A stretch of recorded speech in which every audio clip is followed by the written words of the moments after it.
ಆಗಲಿ.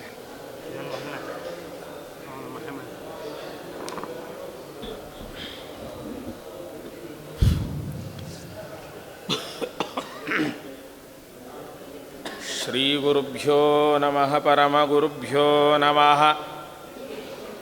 ಶ್ರೀಮದಾನಂದತೀರ್ಥಭಗವತ್ಪಾದಾಚಾರ್ಯ ಗುರುಭ್ಯೋ ನಮಃ. ಹರಿ ಓಂ. ವೇದವ್ಯಾಸಗುಣಾಭಾಸ ವಿದ್ಯಾಧೀಶ ಸತಂ ವಶ ಮಾಂ ನಿರಾಶಂ ಗತಕ್ಲೇಶಂ ಕುರ್ವನಾಶಂ ಹರೇ ನೀಶಂ.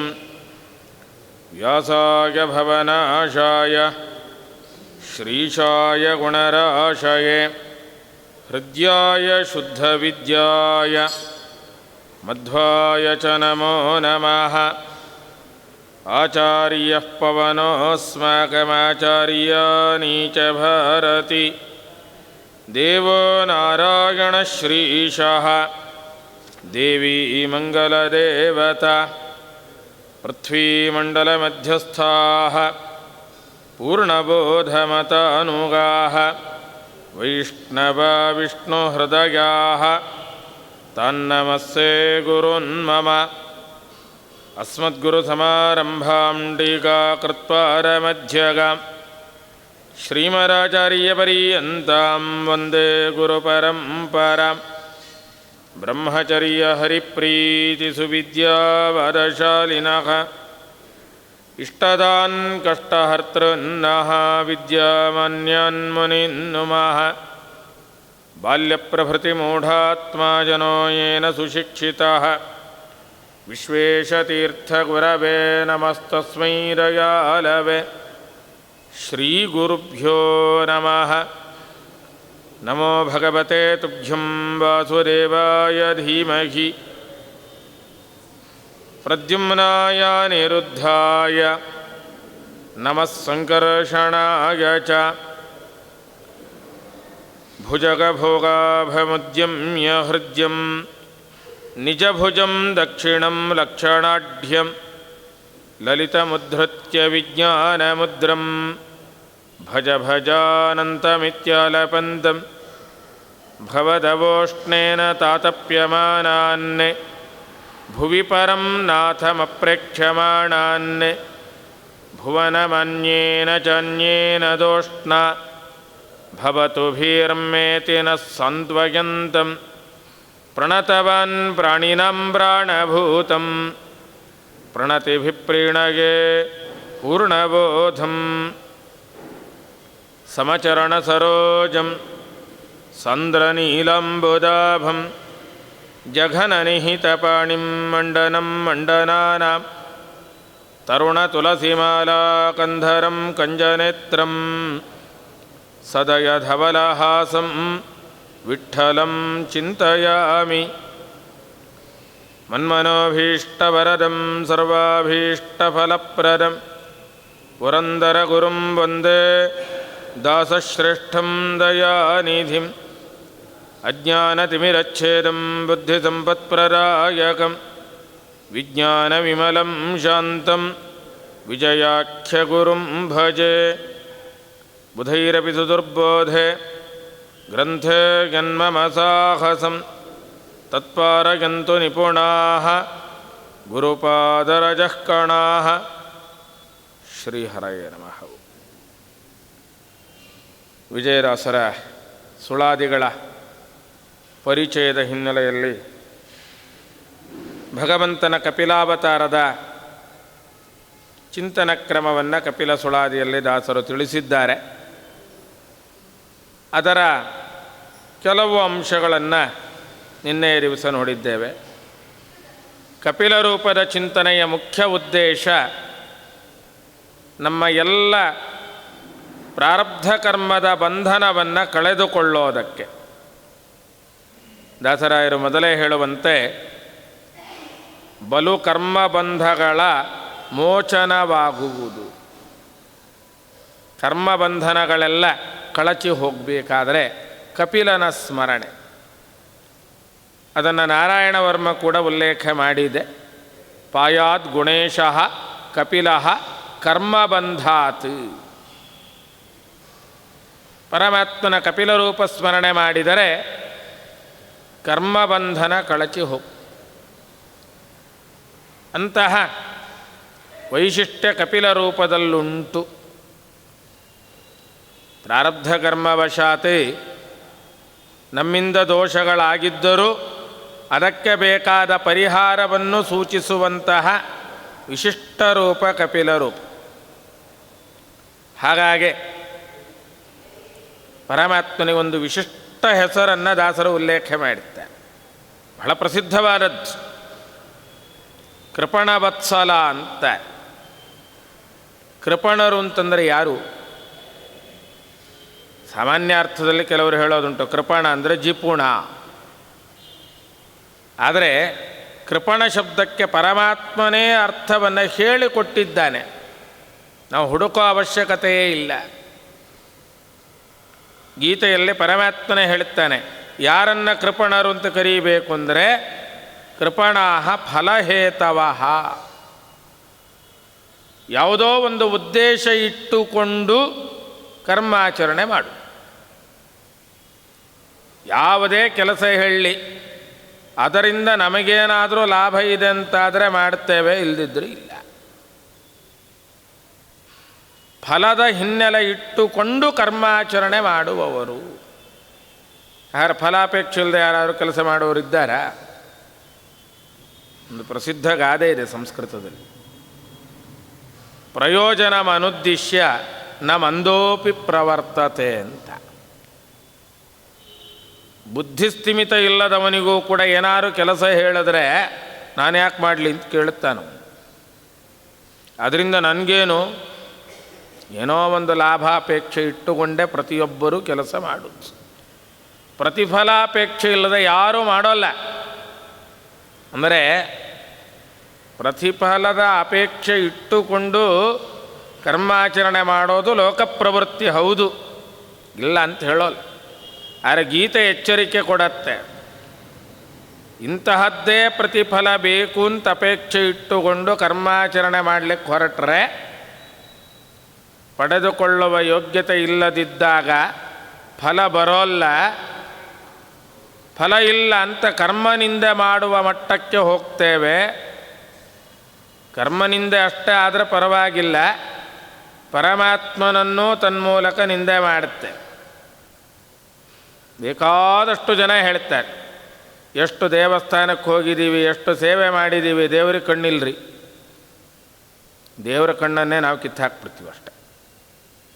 ಇದು ನಮ್ಮ ಬುದ್ಧಿಗೆ ತೋಚಿದ ಮಾತಷ್ಟೇ. ಪರಮಾತ್ಮನಿಗೆ ಕಣ್ಣಿಲ್ಲ ಅಂತ ನಾವು ಹೇಳೋ ಹಂಗಿಲ್ಲ. ನಾವು ಮಾಡಿದ್ದರಲ್ಲಿ ದೋಷ ಇದ್ದರೆ ಪರಮಾತ್ಮನಿಗೆ ಯಾಕೆ ನಿಂದೆ ಮಾಡಬೇಕು? ತಪ್ಪು ನಮ್ಮದು, ಭಗವಂತನದ್ದಲ್ಲ. ನಮ್ಮ ಯೋಗ್ಯತೆ ಏನು ಅಂತ ತಿಳ್ಕೊಳ್ಳದೆ ಅಪೇಕ್ಷೆ ಪಟ್ಟದ್ದು ನಮ್ಮ ತಪ್ಪು. ಪರಮಾತ್ಮ ನಮಗೆ ಎಷ್ಟು ಕೊಡಬೇಕೋ ಕೊಟ್ಟೇ ಕೊಡ್ತಾನೆ, ಅದನ್ನು ತಪ್ಪಿಸೋದಿಲ್ಲ. ನಮಗೆ ಯೋಗ್ಯತೆ ಇಲ್ಲ ಅಂತಾದರೆ ಪರಮಾತ್ಮ ಕೊಡೋದಿಲ್ಲ. ಯೋಗ್ಯತೆ ಇದ್ದರೆ ಕೊಡ್ತಾನೆ.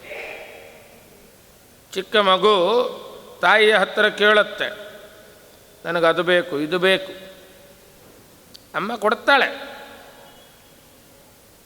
ಮಗುಗೆ ಸಾಕಾಗಲ್ಲ, ತೃಪ್ತಿ ಇಲ್ಲ, ಇನ್ನೂ ಬೇಕು, ಇನ್ನೂ ಕೊಡು.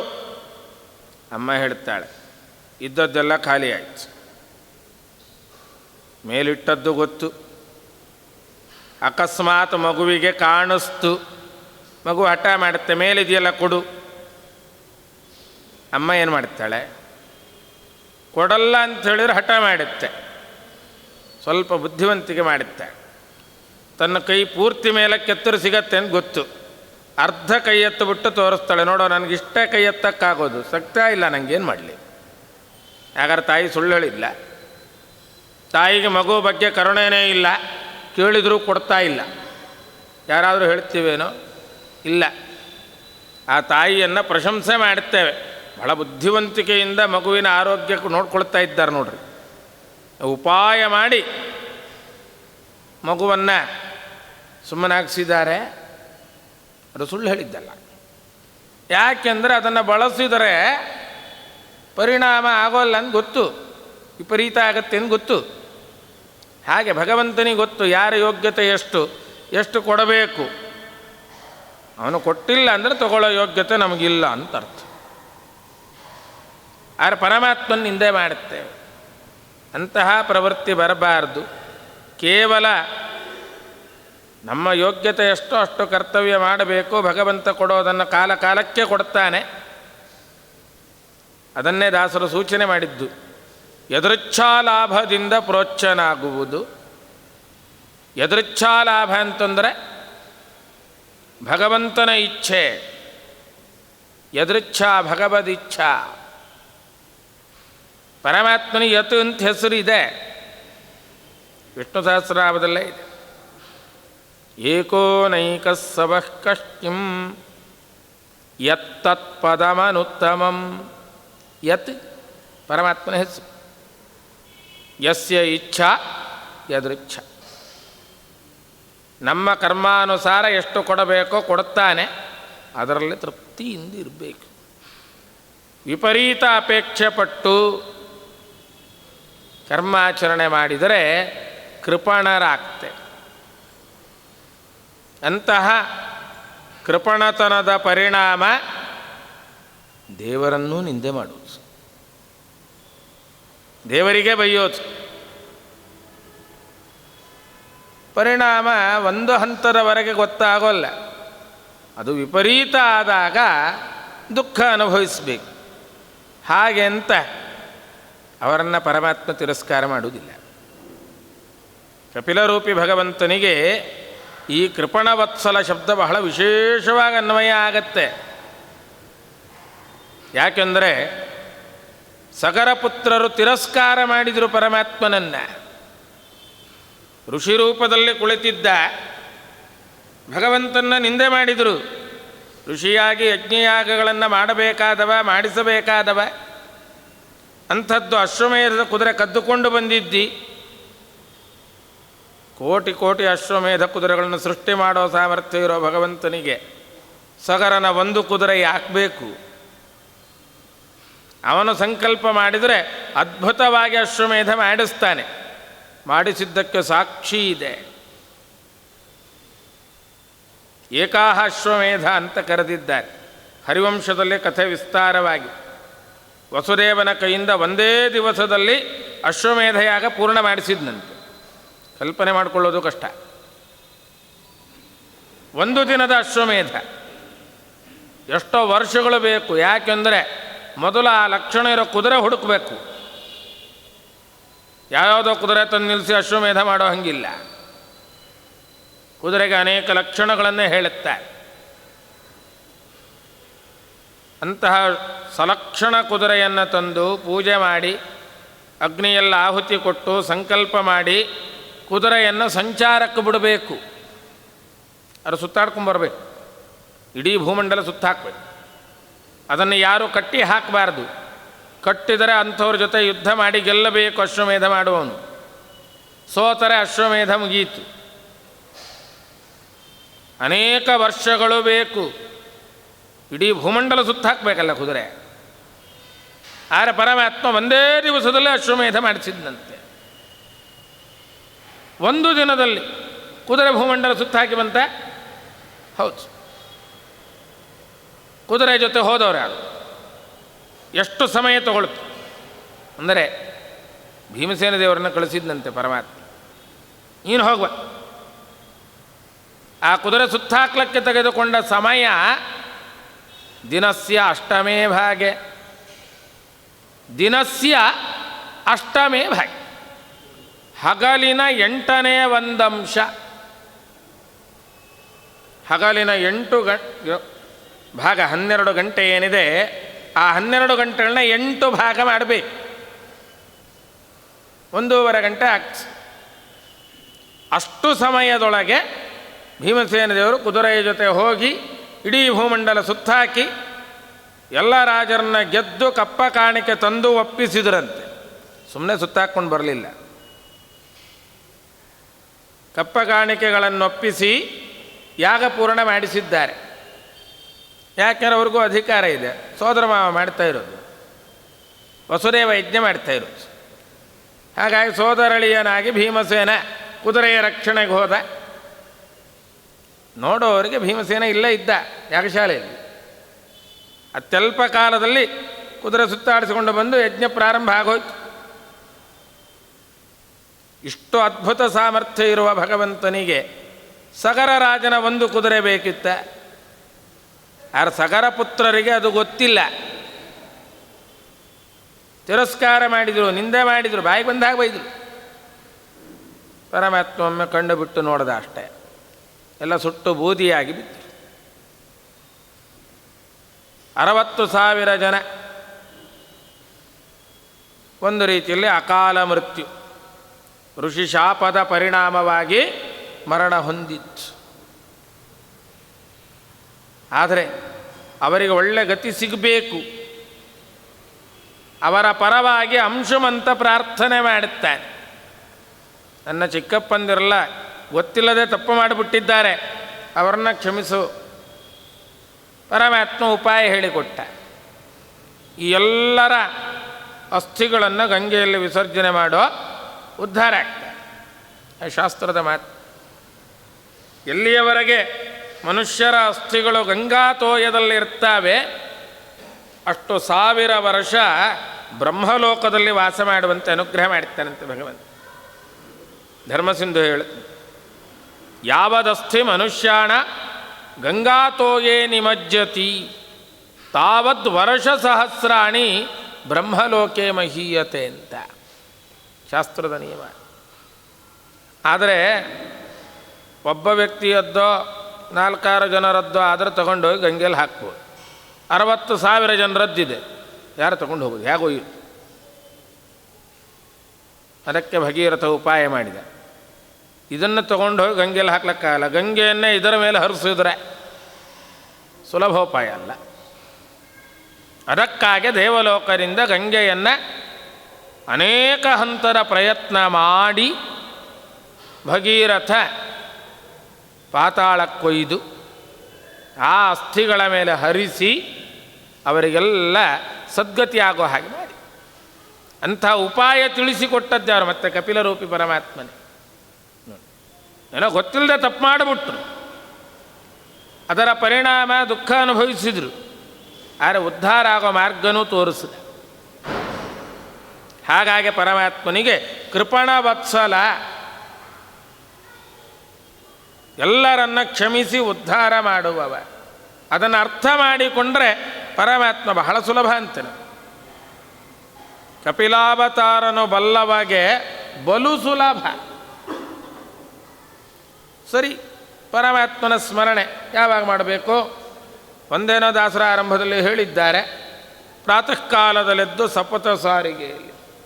ಬೆಳಗ್ಗೆ ಎದ್ದು ಕೂಡಲೇ 7 ಸಲ ಕಪಿಲ ಕಪಿಲ ಅಂದರೆ ಆಗೋಯ್ತಾ? ಇಲ್ಲ, ಬೇಕಾದಷ್ಟು ಸಮಯ ಇದೆ. ಬೇಕಾದಷ್ಟು ಸಂದರ್ಭದಲ್ಲಿ ಕಪಿಲ ಸ್ಮರಣೆ ಮಾಡಲಿಕ್ಕೆ ಅವಕಾಶ ಉಂಟು. ಯಾವ ಯಾವ ಸ್ಥಾನದಲ್ಲಿ ಮಾಡಬಹುದು, ಯಾವ ಕಾಲದಲ್ಲಿ ಮಾಡಬಹುದು, ಬಹಳ ವಿಸ್ತಾರವಾಗಿ ವಿವರಣೆ ಕೊಡ್ತಾರೆ. ಅನೇಕ ಸ್ಥಾನದಲ್ಲಿ, ಅನೇಕ ಸಂದರ್ಭದಲ್ಲಿ, ಅನೇಕ ಕಾಲದಲ್ಲಿ ಪರಮಾತ್ಮನ ಸ್ಮರಣೆಗೆ ಅವಕಾಶ. ಎಲ್ಲ ಕರ್ಮಗಳನ್ನು ಮಾಡುವಾಗ ಮೊದಲು ಬಳಸೋದು ಬಲಗೈ. ಆ ಬಲಗೈಯಲ್ಲಿ ಕಪಿಲ ಸ್ಮರಣೆ ಮಾಡಬೇಕು. ಹಾಗಾದ್ರೆ ಎಡಗೈಲಿ ಬೇಡವಾ? ಎಲ್ಲ ಸ್ಥಳದಲ್ಲೂ ಮಾಡಬೇಕು. ವಿಶೇಷವಾಗಿ ಮಾತೃಕಾನ್ಯಾಸದ ಕ್ರಮ, ಕಕಾರದ ಚಿಂತನೆ ಮಾಡುವಾಗ ಕಂ ಕಪಿಲ ಘನವಃ, ಅಧಿಷ್ಠಾನ ಯಾವುದು? ಬಲಗೈ ಹೆಬ್ಬ. ಅಲ್ಲಿಂದಲೇ ಆರ ಕಪಿಲ ಚಾರ್ವಾಂಗಾದಿ ರೂಪಗಳನ್ನು ನಮ್ಮ ದೇಹದಲ್ಲಿ ಚಿಂತನೆ ಮಾಡು. ಆಕಾರದಿಂದ ಹಿಡಿದು ಕ್ಷಕಾರದವರೆಗೆ ಪ್ರತಿಯೊಂದು ವರ್ಣದಲ್ಲೂ ಒಂದೊಂದು ಭಗವದ್ ರೂಪ ಇದೆ. ಅಜಾದಿ ನರಸಿಂಹಾಂತ ರೂಪಗಳು, ಅವುಗಳನ್ನು ನಮ್ಮ ದೇಹದ ಬೇರೆ ಬೇರೆ ಹಂತದಲ್ಲಿ ಚಿಂತನೆ ಮಾಡುವುದು. ಅದನ್ನೇ ಮಾತೃಕಾನ್ಯಾಸ ಅಂತ ಕರೆದದ್ದು. ಇನ್ನೇನಲ್ಲ, ಮಾತೃಕ ಅಂದರೆ ವರ್ಣಗಳು, ಅಕ್ಷರಗಳು. ವರ್ಣ ಪ್ರತಿಪಾದ್ಯವಾದ ಭಗವದ್ ರೂಪಗಳನ್ನು ದೇಹದ ಶಿರಸ್ಸಿನಿಂದ ಆರಂಭ ಮಾಡಿ ಕಿರುಬೆರಳಿನವರೆಗೆ ಸರ್ವವರ್ಣ ವಾಚ್ಯನಾದ ಪರಮಾತ್ಮನನ್ನು ಚಿಂತನೆ ಮಾಡಿ. ಅಷ್ಟು ರೂಪಗಳಿಂದ ಇದ್ದು ನಮ್ಮ ರಕ್ಷಣೆ ಮಾಡಿ.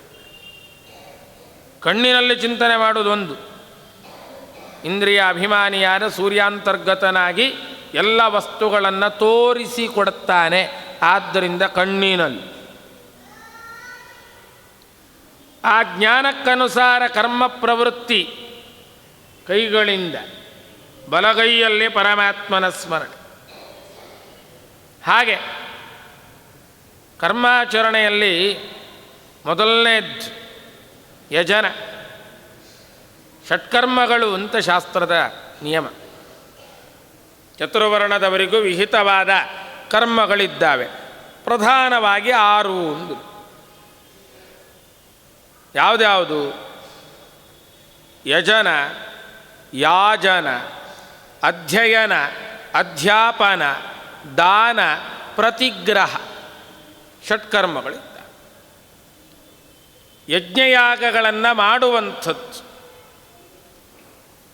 ಬೇರೆಯವರಿಂದ ಮಾಡಿಸೋದು, ತಾನು ಮಾಡೋದು, ಬೇರೆಯವರಿಂದ ಮಾಡಿಸೋದು. ಯಜನ, ಯಾಜನ.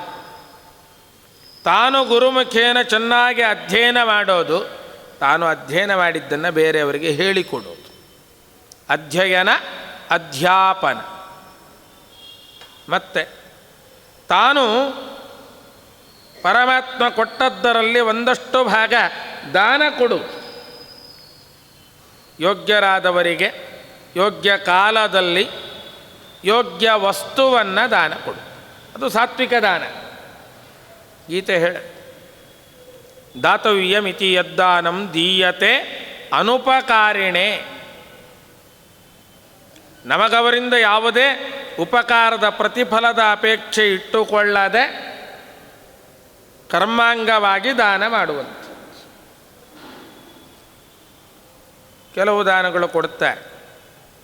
ಇವತ್ತು ನಾವು ಅವ್ರನ್ನ ಕರೆದು ದಾನ ಕೊಟ್ಟರೆ ನಾಳೆ ಅವ್ರ ಮನೆ ಕಾರ್ಯಕ್ರಮದಲ್ಲಿ ನಮ್ಮನ್ನು ಕರೆದು ದಾನ ಕೊಡ್ತಾರೆ. ಅದು ರಾಜಸ ದಾನ ಅಂತ. ಎತ್ತು ಪ್ರತ್ಯುಪಕಾರಾರ್ಥಂ ದೀಯತೆ ತದ್ದಾನಂ ರಾಜಸಂ. ಅಯೋಗ್ಯ ವಸ್ತುಗಳನ್ನು ದಾನ ಕೊಟ್ಟರೆ ತಾಮಸ ದಾನ. ಅಯೋಗ್ಯ ವಸ್ತುಗಳು ಅಂತಂದರೆ ನಿಷಿದ್ಧ ಪದಾರ್ಥಗಳು. ಆ ನಿಷೇಧ ಅನೇಕ ಕ್ರಮದಲ್ಲಿ. ಕಾಲತಃ ನಿಷಿದ್ಧ ಇರುತ್ತೆ, ವರ್ಣತಃ ನಿಷಿದ್ಧ, ಗಂಧತಃ ನಿಷಿದ್ಧ, ಪರಿಣಾಮತಃ ನಿಷಿದ್ಧ. ಪ್ರಧಾನವಾಗಿ 4. ಕಾಲತಃ ನಿಷಿದ್ಧ ಅಂತ ಕೆಲವು ಇದ್ದಾವೆ. ಚಾತುರ್ಮಾಸ್ಯ ಕಾಲದಲ್ಲಿ ಕೆಲವು ಪದಾರ್ಥ ಬಳಸೋ ಹಂಗಿಲ್ಲ. ಶುದ್ಧ ವಸ್ತುವೇ. ಮೊದಲನೇ ತಿಂಗಳಲ್ಲಿ ತರಕಾರಿ ವೈದ್ಯಾನ ಕೊಟ್ಬಿಟ್ರೆ ನಿಷಿದ್ಧ, ಬಳಸೋ ಹಾಗಿಲ್ಲ. ಚಾತುರ್ಮಾಸ್ಯ ಕಾಲ ಒಳ್ಳೆ ಹಸುವಿನ ಹಾಲು ತಾನೇ ಕರೆದು ತಂದಿರ್ತಾನೆ, ಶುದ್ಧವಾದದ್ದು. ಆದರೆ ಕ್ಷೀರವ್ರತದಲ್ಲಿ ದಾನ ಕೊಡೋ ಹಂಗಿಲ್ಲ. ಕಾಲತಃ ನಿಷಿದ್ಧ. ಇನ್ನು ಕೆಲವು ಪದಾರ್ಥಗಳಿದ್ದಾವೆ, ಅದರ ಬಣ್ಣದಿಂದಾಗಿ ನಿಷೇಧ. ವರ್ಣತಃ ನಿಷಿದ್ಧ ಪದಾರ್ಥಗಳು. ಕೆಲವು ಪದಾರ್ಥಗಳು ಅದರ ದುರ್ವಾಸನೆಯಿಂದ ನಿಷಿದ್ಧ, ಗಂಧತಃ. ಇನ್ನು ಕೆಲವನ್ನು ತಿಂದರೆ ದೇಹದಲ್ಲೇ ಬಹಳಷ್ಟು ವೈಪರೀತ್ಯಗಳಾಗ, ಮಾನಸಿಕ ವಿಕಾರ ಆಗ್ಬೋದು, ದೈಹಿಕ ವಿಕಾರ ಆಗ್ಬೋದು. ಇವತ್ತಿನ ಭಾಷೆಯಲ್ಲಿ ಹೇಳಬೇಕು ಅಂದರೆ ಅಲರ್ಜಿಕ್ ನೋಡಿ. ಕೆಲವು ಪದಾರ್ಥ ತಿಂದರೆ ಆಗಲ್ಲ. ಅದಕ್ಕೆ ಡಾಕ್ಟ್ರ್ ಮೊದಲೇ ಕೇಳ್ತಾರೆ, ನಿಮ್ಗೆ ಯಾವ ಪದಾರ್ಥ ಅಲರ್ಜಿ ಆಗುತ್ತೆ? ಅದು ಅವನಿಗೆ ಗೊತ್ತಿರೋ ಡಾಕ್ಟ್ರ್ ಹತ್ರ ಯಾಕೆ ಹೋಗ್ಬೇಕು? ಅವ್ರು ಹೇಳಬೇಕು ಯಾವ ತಿಂದರೆ ಏನಾಗುತ್ತೆ. ಡಾಕ್ಟ್ರೇ ಮೊದಲೇ ಕೇಳ್ಬೋದು. ಎಲ್ಲ ಇವನೇ ಹೇಳಿದ್ರು, ಮತ್ತು ಅವರೇನು ಡಯಾಗ್ನೈಸ್ ಮಾಡೋದು ಮಣ್ಣು. ಪರಿಣಾಮತಃ ನಿಷಿದ್ಧ.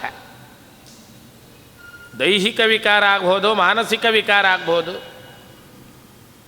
ಅದಕ್ಕೆ ಶುದ್ಧ ಆಹಾರ ಬೇಕು.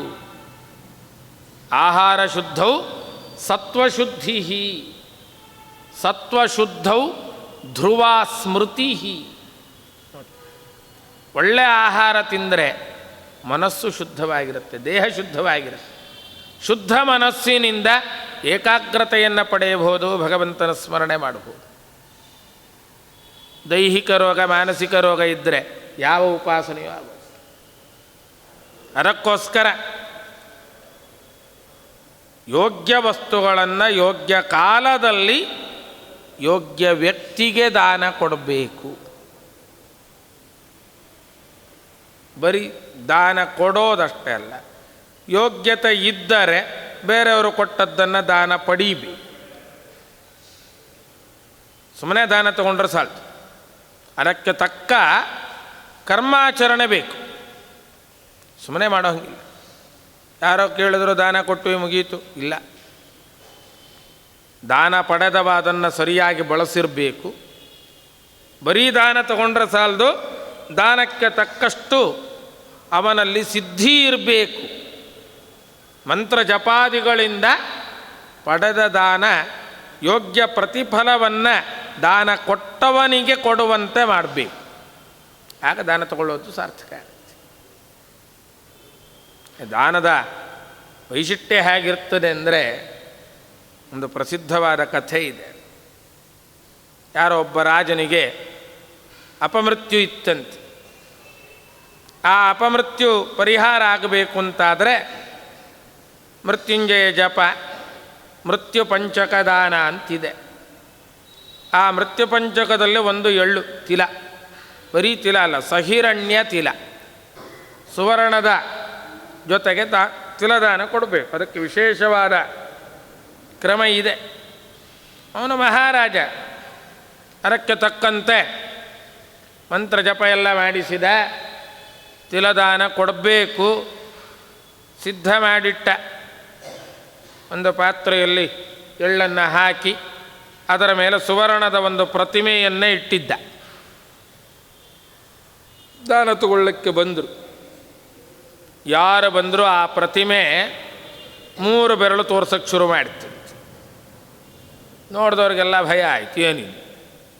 ದಾನ ತಗೊಳ್ಳಕ್ಕೆ ಹೋದ್ರೆ ಆ ಪ್ರತಿಮೆ, ಚಿನ್ನದ ಪ್ರತಿಮೆ 3 ಬೆರಳು ಎತ್ತಿ ತೋರಿಸ್ತಾಯಿ. ಅನೇಕರಿಗೆ ಭಯ ಆಯಿತು. ಮುಂದೆ ಹೋದವ್ರು ಹಿಂದಕ್ಕೆ ಬಂದರು, ನಮಗೆ ಬೇಡ, ನಮಗೆ ಬೇಡ. ಯಾರೋ ಒಬ್ಬ ಒಳ್ಳೆ ತೇಜಸ್ವಿಯಾದವ ವ್ಯಕ್ತಿ, ನೋಡಲಿಕ್ಕೆ ಮಂತ್ರ ಸಿದ್ಧಿ ಪಡೆದವನಂತೆ ಕಾಣುತ್ತಿದ್ದ. ಆ ವ್ಯಕ್ತಿ ಬಂದ. ಅವನು ಹೇಳಿದಂತೆ, ಮಹಾರಾಜ, ನಾನು ತಿಲದಾನ ತಗೊಳ್ತೀನಿ, ಕೊಡು. ರಾಜ ಅಂದ, ಎಲ್ಲರೂ ಹೆದರ್ಕೊಂಡು ಹೋಗ್ತಾ ಇದ್ದಾರಪ್ಪ, ನೋಡು, ಚಿಂತೆ ಇಲ್ಲ. ಮುಂದೆ ಬಂದ. ಯಥಾಪ್ರಕಾರ ಪ್ರತಿಮೆ 3 ಬೆರಳು ತೋರಿಸ್ತಾನೆ. ಇವನು ಒಂದೇ ಬೆರಳು ತೋರಿಸಿದ ಪ್ರತಿಮೆ. ಯಾರಿಗೂ ಅರ್ಥ ಆಗಲಿಲ್ಲ, ಏನಿದು ಪ್ರತಿಮೆ 3 ಬೆರಳು ತೋರಿಸಿದ್ರೆ ಇವನು 1 ಬೆರಳು ತೋರಿಸಿ. ಪುನಃ ಪ್ರತಿಮೆ 3 ಬೆರಳು ತೋರಿಸಿ. ಇವನು ತಲೆ ಆಡಿಸ್ದ, ಒಂದ ಸರಿ. ಆ ಪ್ರತಿಮೆ 3 ಬೆರಳಿನ ಬದಲು 2 ಬೆರಳು ತೋರಿಸ್ತದೆ. 1 ಬೆರಳು ಮಡಿಸ್ತು. ಆ ವ್ಯಕ್ತಿ ತಲೆ ಅಲ್ಲಾಡಿಸ್ದ, ಒಂದೇ ಬೆರಳು ತೋರಿಸ್ದ. ಕೊನೆಗೆ ಪ್ರತಿಮೆ ಕೈ ಕೆಳಗಿಳಿಸ್ತ. ದಾನ ತಗೊಂಡು. ದಾನ ಕೊಟ್ಟ ಮೇಲೆ ರಾಜ ಕೇಳಿದ್ನಂತೆ, ತಪ್ಪು ತಿಳ್ಕೊಳ್ಳದೆ ಇದ್ದರೆ ಒಂದು ಸಂದೇಹ, ಉತ್ತರ ಕೊಡಿ. ಏನು? ಆ ಪ್ರತಿಮೆ 3 ಬೆರಳಿಗೂ ನಿಮ್ಮ 1 ಬೆರಳಿಗೂ ಏನು ಕನೆಕ್ಷನ್ ಅದು ಅಂದ. ಆಗ ಆ ವ್ಯಕ್ತಿ ಹೇಳಿದ್ನಂತೆ, ಪ್ರತಿಮೆ ಕೇಳ್ತಾ ಇದ್ದದ್ದು, ನನ್ನನ್ನು ದಾನ ಪಡೆಯಬೇಕಿದ್ದರೆ ನಿನ್ನ 3 ಹೊತ್ತಿನ ಸಂಧ್ಯಾವಂದನೆಯ ಮಂತ್ರ ಜಪದ ಫಲವನ್ನು ನನಗೆ ಕೊಡಬೇಕು. ನಾನು ಹೇಳಿದೆ 3 ಹೊತ್ತಿಂದು ಕೊಡೋದಿಲ್ಲ, ಒಂದೇ ಹೊತ್ತಿನ ಮಂತ್ರ ಜಪ ಕೊಡ್ತೇನೆ. ಸ್ವಲ್ಪ ಚರ್ಚೆ ನಡೆಯಿತು. 2 ಹೊತ್ತಿಂದು ಅಂತ ಕೇಳಿದ್ರು ನಾನು ಒಪ್ಪಲಿಲ್ಲ. ಒಂದೇ ಹೊತ್ತಿನ ಮಂತ್ರ ಜಪದ ಫಲ ಕೊಡ್ತೇನೆ ಅಂತ ಹೇಳಿ ಒಪ್ಪಿದ ಮೇಲೆ ದಾನ ಸ್ವೀಕಾರ ಮಾಡಿ. ನಾವು ಸಂಧ್ಯಾ ವಂದನೆನೂ ಮಾಡಲ್ಲ, ಜಪನೂ ಮಾಡಲ್ಲ ಅಂದರೆ ಯಾವ ಫಲವನ್ನು ಕೊಡೋದು? ಅಂಥವ್ರಿಗೆ ದಾನ ಕೊಟ್ಟು ನಮ್ಮ ಪಾಪ ಪರಿಹಾರ ಮಾಡ್ಕೊಳ್ಳೋದಲ್ಲ, ಇನ್ನಷ್ಟು ಪಾಪ ಗಂಟು ಹಾಕ್ಕೊಳ್ತೀವಿ ಅಷ್ಟೇ. ಎಚ್ಚರಿಕೆ ಇರಬೇಕು. ಅದಕ್ಕೆ ಪರಮಾತ್ಮ ಎಚ್ಚರಿಸಿದ್ದು, ದೇಶೇ ಕಾಲೇಚ ಪಾತ್ರೇಚ, ಯೋಗ್ಯತೆ ಇರಬೇಕು. ಕನಿಷ್ಠ ನಿತ್ಯದಲ್ಲಿ ಗಾಯತ್ರಿ ಜಪಾರು ಮಾಡುವ ವ್ಯಕ್ತಿಗೆ ದಾನ ಕೊಟ್ಟರೆ ಸಾರ್ಥಕ. ಆ ಮಂತ್ರ ಜಪಗಳು ಅಷ್ಟು ಸಾಮರ್ಥ್ಯ ಪಡೆದಿರ್ತವೆ.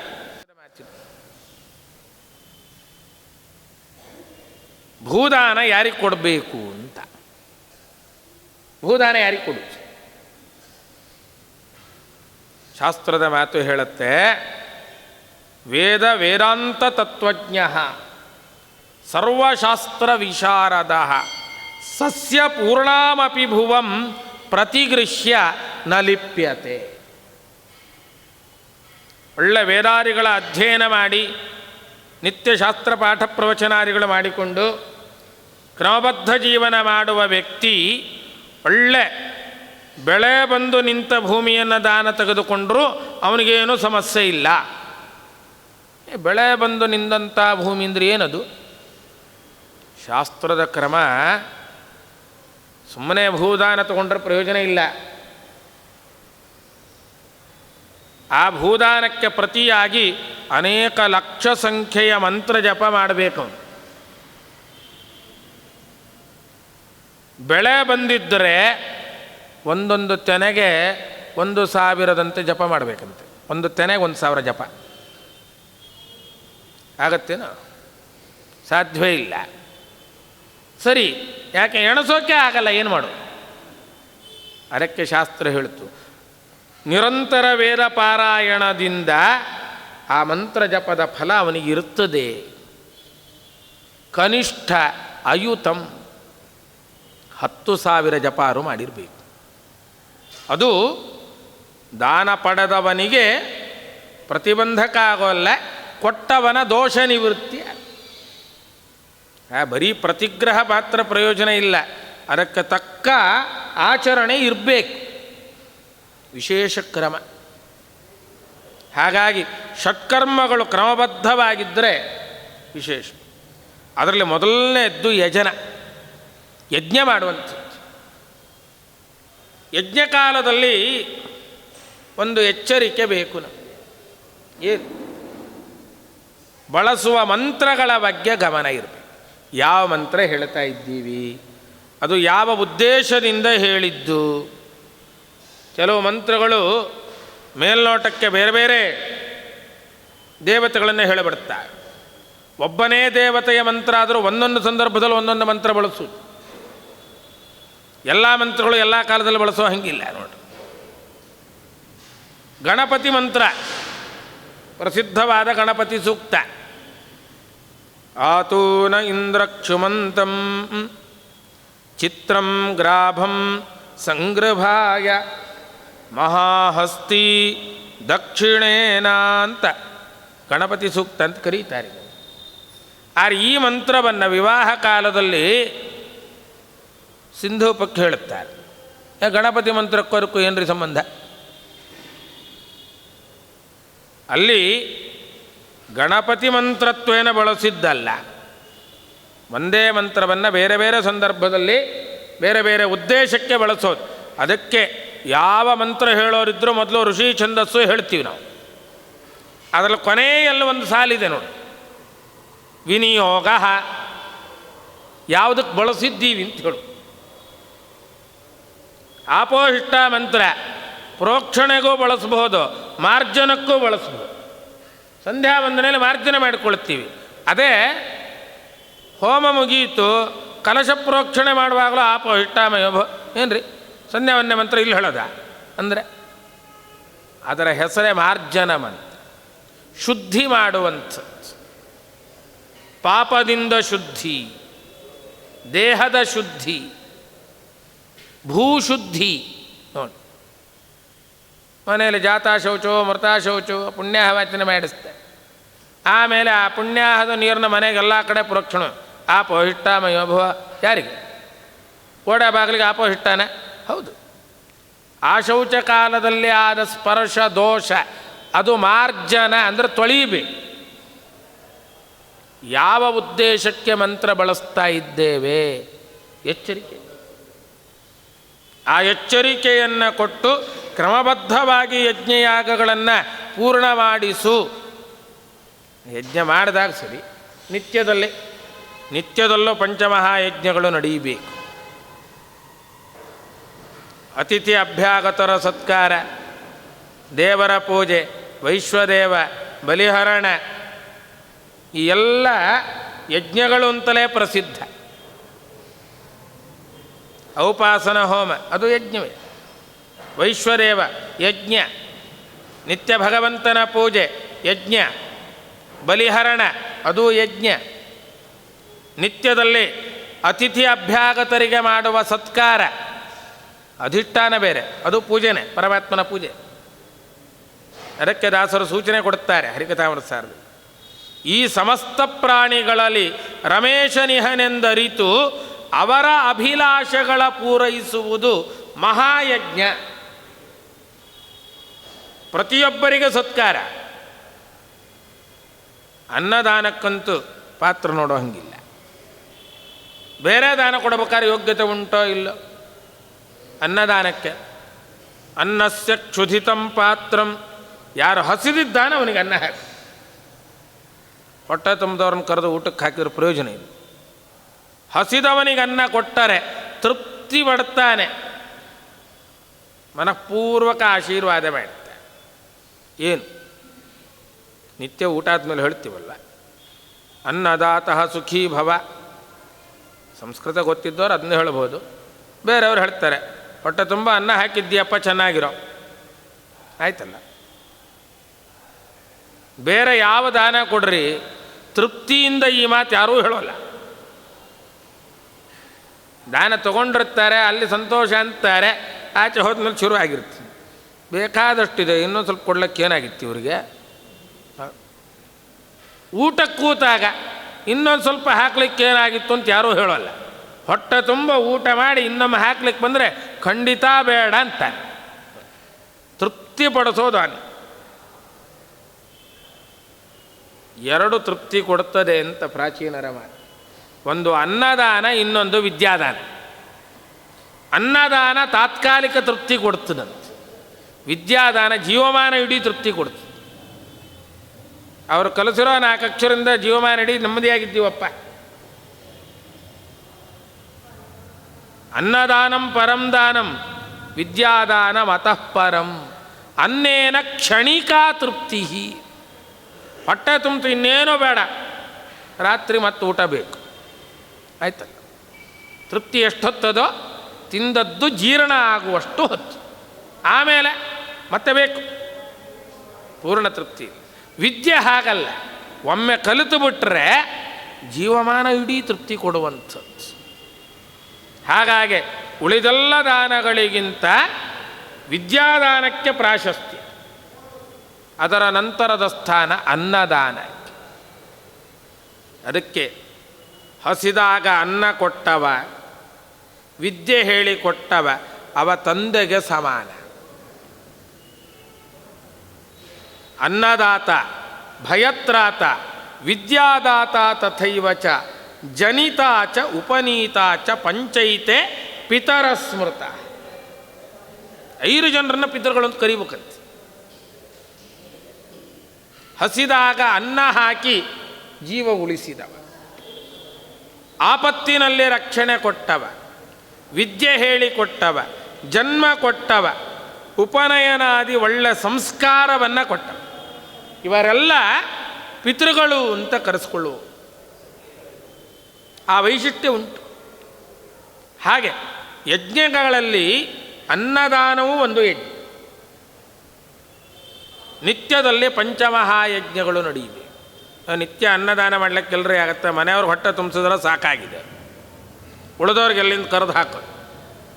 ಮನೆಯವರಿಗೆ ಅನ್ನ ಹಾಕುವಾಗಲೂ ಆ ಅಧಿಷ್ಠಾನದಲ್ಲಿರುವ ಭಗವಂತನಿಗೆ ಸಮರ್ಪಣೆ ಮಾಡಿದ್ದೇವೆ, ಈ ಚಿಂತನೆ. ಮನೆಯಲ್ಲಿದ್ದವ್ರಿಗೆ ಸತ್ಕಾರ ಮಾಡಿ ದಾಸರು ಅದನ್ನೇ ಅಂದರು, ಬೀಗರುಪಚಾರವೇ ಭೂತದಯವು. ಬೇರೆಯವ್ರನ್ನ ಕರೆದು ಊಟಕ್ಕೆ ಹಾಕ್ತೀವೋ ಬಿಡ್ತೀವೋ, ಬೀಗರು ಬಂದರೆ ಒಳ್ಳೆಯ ಸತ್ಕಾರ. ದೇವ್ರನ್ನ ಮರೆತು ಬೀಗರಿಗೆ ಸತ್ಕಾರ ಮಾಡ್ತೀವಿ. ಪ್ರಾಣೇಶ್ವರಾಸರು ಬಹಳ ಚೆನ್ನಾಗಿ ಹೇಳುತ್ತಾರೆ, ಬೀಗರೂಟಕ್ಕೆ ಅನೇಕ ಭೋಗಗಳು ಜೋಳದ ಓಗರ ಬ್ರಹ್ಮನ ಎಡೆಯೊಳು ಅಂತ. ತಮ್ಮನೆಯವರಿಗೆ ಘಮ್ಮನೆ ತುಪ್ಪ, ಕಮ್ಮಟು ತುಪ್ಪ ದೇವ ಬ್ರಾಹ್ಮಣರಿಗೆ. ದೇವರೇನು ಬಂದು ಕೇಳ್ತಾನೆ, ನೀನು ಯಾವ ತುಪ್ಪ ಹಾಕಿದ್ದೀರಿ? ಬಂದವರಿಗೆ ಸ್ವಲ್ಪ ವಾಸನೆ ಇರೋದು ಹಾಕ್ಬಿಟ್ರಿ, ಏನು ರೀ ಒಳ್ಳೆ ತುಪ್ಪ ತರೋಕ್ಕಾಗಲ್ವೇನ್ರಿ? ಅವ್ರು ಬೈತಾರೆ, ದೇವರ ಮುಂದಿಟ್ಟರೆ ಯಾರು ಕೇಳಿ. ಬೇರೆಯವರಿಗೆ ಶುದ್ಧವಾದ್ದನ್ನು ಹಾಕ್ತೀವೋ ಬಿಡ್ತೀವೋ, ಭಗವಂತನಿಗೆ ಶುದ್ಧವಾದದ್ದನ್ನು ಸಮರ್ಪಣೆ ಮಾಡಿ. ಅಂದರೆ ಮುಂದೆ ನಮಗೆ ಶುದ್ಧವಾದದ್ದು ಸಿಗತ್ತೆ. ಇಲ್ಲದಿದ್ದರೆ ಈಗ ಕೊಟ್ಟದ್ದು ಮುಂದಕ್ಕೆ ಸಿದ್ಧವಾಗಿ ಆ ಎಚ್ಚರಿಕೆ ಇರಬೇಕು.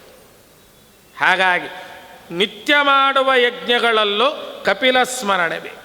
ಪರಮಾತ್ಮನಿಗೆ ಸಮರ್ಪಣೆ ಮಾಡುವಾಗ ಕಪಿಲನ ಸ್ಮರಣೆ.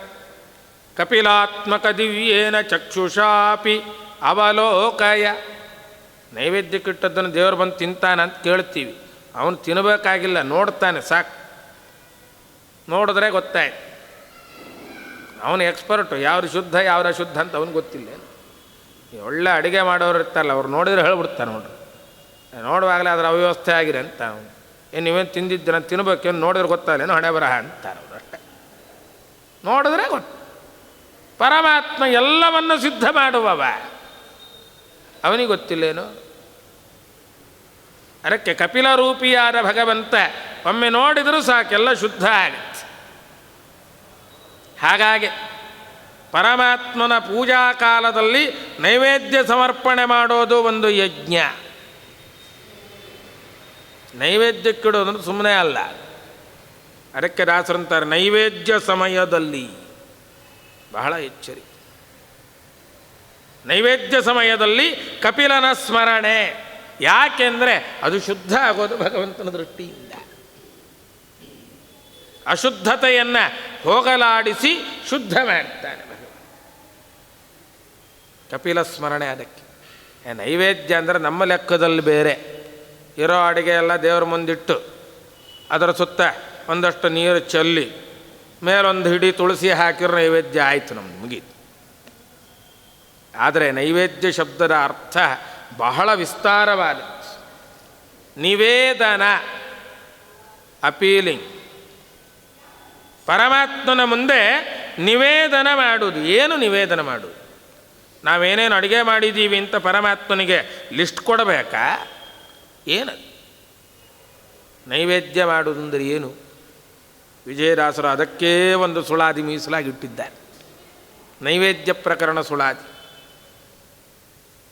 ಯಾವ ಯಾವ ಪದಾರ್ಥಕ್ಕೆ ಯಾರು ಅಭಿಮಾನಿ ದೇವತೆ, ಅಲ್ಲಿರುವ ಭಗವಂತನ ರೂಪ ಯಾವುದು?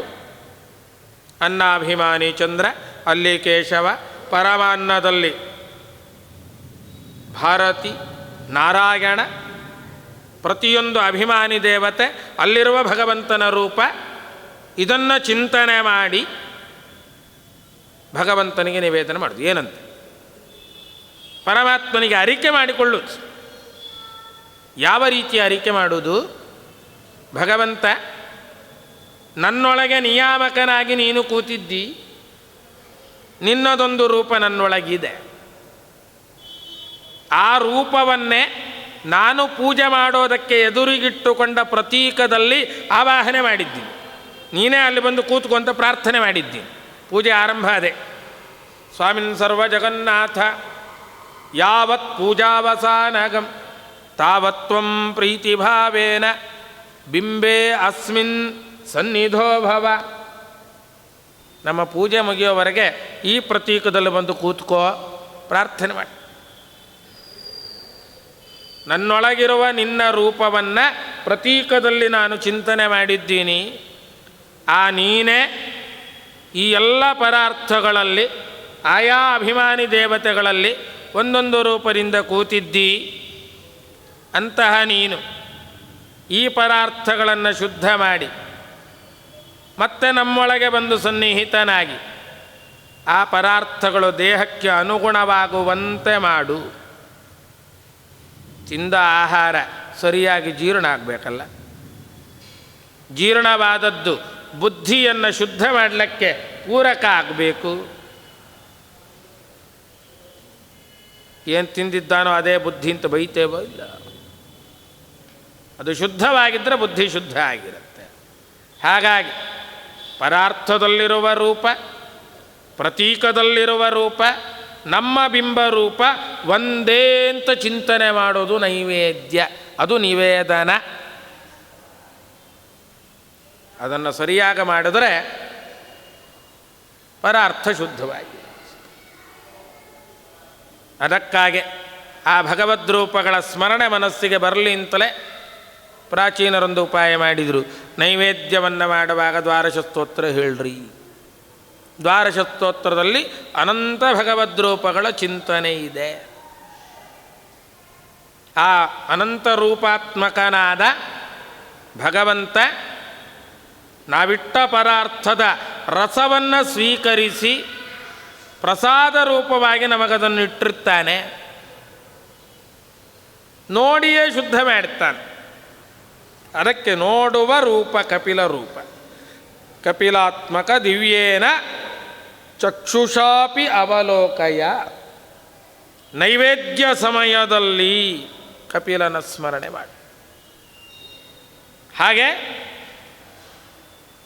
ಮುಖ್ಯವಾಗಿ ನಾವು ನೋಡುವ ಸಾಮರ್ಥ್ಯ ಕೊಡುವಂಥದ್ದು ಕಣ್ಣು. ಕಣ್ಣಿನಲ್ಲಿ ಕಪಿಲನ ಚಿಂತನೆ. ಎಲ್ಲಿ? ಕಣ್ಣು ಅಂದರೆ ಯಾವ ಭಾಗದಲ್ಲಿ?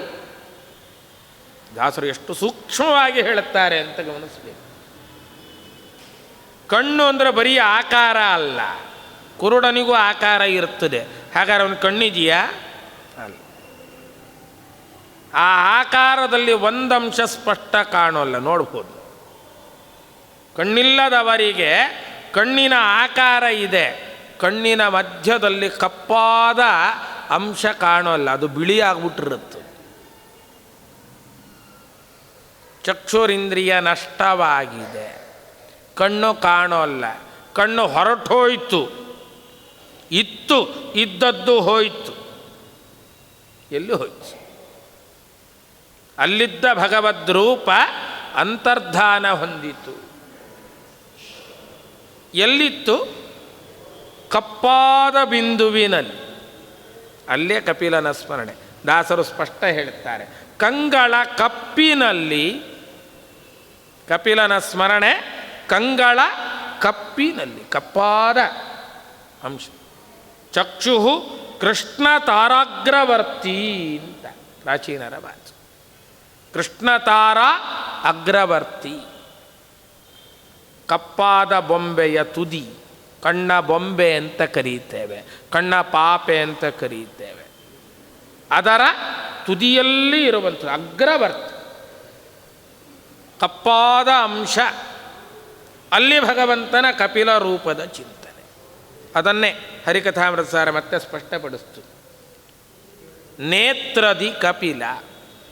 ಕಪಿಲ ಭಾರ್ಗವ ನರಹರಿತ್ರಯ ವಪುಷ ನೇತ್ರದಿ ನಾಸಿಕಾ ಹಾಸ್ಯದಿ.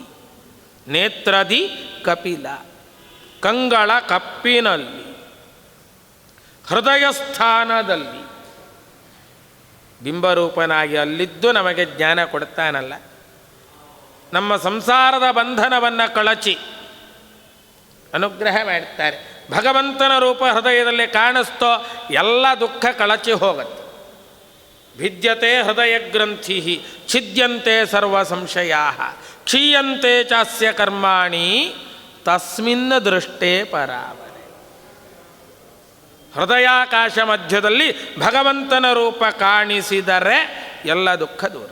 ಹೇಗೆ ಕಾಣಿಸ್ಬೇಕು? ಬರೀ ಪರಮಾತ್ಮ ಅಂತ ಕಾಣಿಸಿದರೂ ಸಾಲದು. ಅದಕ್ಕೆ ಶ್ರೀಪಾದರಾಜರು ಸ್ಪಷ್ಟಪಡಿಸ್ತಾರೆ. ಪ್ರಾಣಪತಿ ಹೃದಯಾಬ್ಜ ಮಂಟಪ ಸ್ಥಾನದೊಳಗೆ ಅಭಿವ್ಯಾಪ್ತ ಚಿನ್ಮಯ ಧ್ಯಾನಗೋಚರನಾಗಿ ಕಣ್ಣಿಗೆ ಕಾಣಿಸುವ ಶ್ರೀರಂಗ ವಿಠ್ಠಲ ಬಾರೋ ಮನೆಗೆ ಗೋವಿಂದ. ಹೃದಯ ಕಮಲದ ಮಧ್ಯದಲ್ಲಿ ಹೃದಯಾಬ್ಜ ಮಂಟಪ ಸ್ಥಾನದ ಒಳಗೆ ಹೇಗೆ ಕಾಣಬೇಕವನು? ಬರೀ ಭಗವಂತನಾಗಿ ಕಂಡ್ರೆ ಸಾಲದು, ಪ್ರಾಣಪತಿಯಾಗಿ ಕಾಣಬೇಕು. ಹೃದಯ ಮಧ್ಯದಲ್ಲಿ ಮುಖ್ಯ ಪ್ರಾಣದೇವರಿಗೆ ನಿಯಾಮಕನಾಗಿ ಕಾಣಬೇಕು. ಹೇಗೆ ಚಿಂತನೆ ಮಾಡಬೇಕು? ಪರಮಾತ್ಮ ಬಿಂಬರೂಪನಾಗಿದ್ದಾನೆ ಹೃದಯ ಮಧ್ಯದಲ್ಲಿ. ಅವನ ಪಾದದ ಬಳಿಯಲ್ಲಿ ಮುಖ್ಯ ಪ್ರಾಣದೇವರು ಕುಳಿತುಕೊಂಡು ಪರಮಾತ್ಮನ ಉಪಾಸನೆ ಮಾಡಿ ನಮ್ಮಿಂದ ಉಪಾಸನೆ ಮಾಡಿಸ್ತಾರೆ. ಅಂತಹ ಪ್ರಾಣದೇವರ ಪಾದ ಮೂಲದಲ್ಲಿ ಜೀವ ಕುಳಿತಿದ್ದಾನೆ ಅಂತ ಚಿಂತನೆ ಬರಬೇಕು. ತಮ್ಮ ಪಾದದಡಿಯಲ್ಲಿ ಹಾಕಿಕೊಂಡು ನಮಗೆ ಜ್ಞಾನ ಕೊಡುವ ಮುಖ್ಯ ಪ್ರಾಣದೇವರಿಗೆ ನಿಯಾಮಕನಾಗಿ ಭಗವಂತ ಒಳ ಕೂತಿದ್ದಾನೆ. ಹಾಗಾಗಿ ಪ್ರಾಣಪತಿಯಾಗಿ ಹೃದಯ ಕಮಲದ ಮಧ್ಯದಲ್ಲಿ ಕುಳಿತ ಭಗವಂತ ಜ್ಞಾನಕ್ಕೆ ಗೋಚರನಾಗಬೇಕು. ಇಮ್ಯಾಜಿನೇಷನ್ ಬಂದರೆ ಪ್ರಯೋಜನ ಇಲ್ಲ, ರಿಯಾಲಿಟಿ ಇರಬೇಕು, ಅದು ಸ್ಪಷ್ಟ ಆಗಬೇಕು. ಇಮ್ಯಾಜಿನೇಷನ್ ಇದ್ದರೆ ಬರೀ ಕಣ್ಣು ಮುಚ್ಕೊಂಡಿರ್ತೀವಿ ಅಷ್ಟೇ. ನೋಡಿ, ಅವರು ಧ್ಯಾನ ಮಾಡ್ತಾ ಇದ್ದಾರೋ ಇಲ್ಲೋ ಅಂತ ಸಿಂಪಲ್ ಟೆಸ್ಟು, ಮಾತಾಡಿಸೋದು ಬೇಡ, ಕಣ್ಣು ನೋಡಿದ್ರು ಸಾಕು. ಆ ರೆಪ್ಪೆಯನ್ನು ಒತ್ತಿ ಹಿಡಿದಿರುತ್ತಾರೆ, ಒಳಗೆ ಕಣ್ಣಿನ ಸಂಚಲನ ಕಾಣುತ್ತೆ. ಯಾರಿಗೆ ನಿಜವಾಗಿ ಭಗವದ್ರೂಪ ಕಂಡಿದೆ ಅವರ ಲಕ್ಷಣ ಬೇರೆ. ಅವರ ಲಕ್ಷಣ ಹೇಗಿರ್ತದೆ ಜಗನ್ನಾಥದಾಸರೇ ಹೇಳುತ್ತಾರೆ.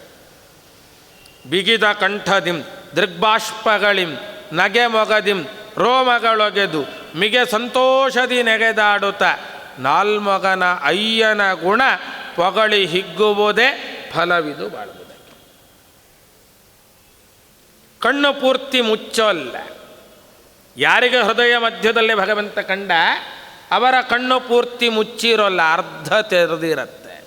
ಕಣ್ಣಿನಿಂದ ಆನಂದ ಬಾಷ್ಪಗಳು ಉದುರ್ತಾ ಇರುತ್ತೆ, ಕಣ್ಣು ಸ್ಥಿರವಾಗಿರುತ್ತೆ, ಒಳಗೆ ಸಂಚಲನೆ ಇಲ್ಲ. ರೆಪ್ಪೆಯ ಒಳಗೆ ಕಣ್ಣ ತುದಿಯಿಂದ ಆನಂದ ಬಾಷ್ಪಗಳು ಉದುರ್ತಾ ಇದೆ, ಮುಖದಲ್ಲಿ ಮಂದಹಾಸ, ಮೈ ರೋಮಾಂಚನವಾಗಿದೆ, ಕಂಠ ಬಿಗಿದಿದೆ, ಸ್ತೋತ್ರ ಸ್ಫುಟವಾಗಿ ಬರೋಲ್ಲ ಹೊರಗೆ, ಒಳಗೆ ಆನಂದ ಪಡ್ತಾ ಸ್ತೋತ್ರ ಮಾಡ್ತಾರೆ. ಅದು ಭಗವಂತನ ದರ್ಶನ ಆದದ್ದರ ಸೂಚನೆ.